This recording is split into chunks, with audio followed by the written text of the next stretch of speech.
Welcome to Unit 6, Lesson 4, Week 4 of our wonderful distance learning. This week we're going to talk about graphs of sine and cosine functions. We're going to have two very short lessons. Next week we'll have a review assignment and a quiz.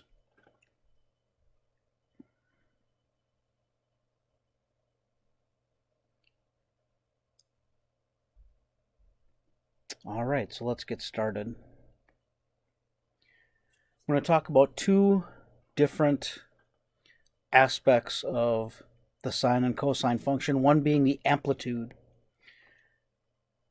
So in a function y equals a sine x or y equals a cosine x, the absolute value of a is called the amplitude. In general, the values of y equals a sine x and y equals a cosine x, where a is not 0, always satisfy the inequalities. The opposite of the absolute value of a is less than or equal to a times sine of x, which is less than or equal to the absolute value of a. And the same is true for a cosine x.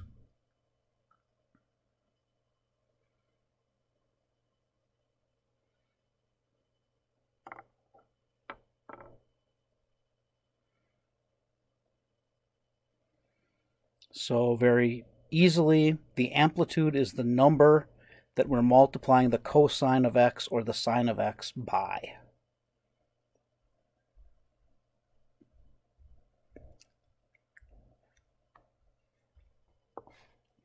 So determine the amplitude of the following. Y equals 3 sine 4x, y equals negative 2 cosine 3x. And we want to find a.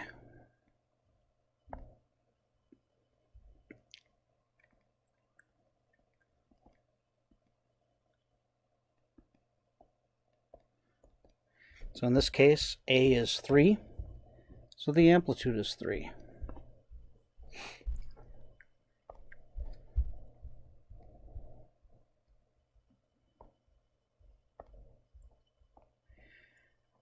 And for y equals negative 2 cosine 3x, the amplitude is the absolute value of negative 2. The amplitude is 2.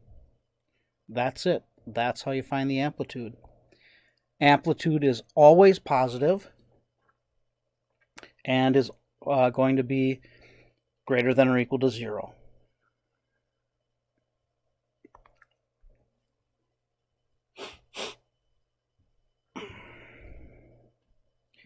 Your assignment is on Schoology. Good luck, and I'll see you when I see you.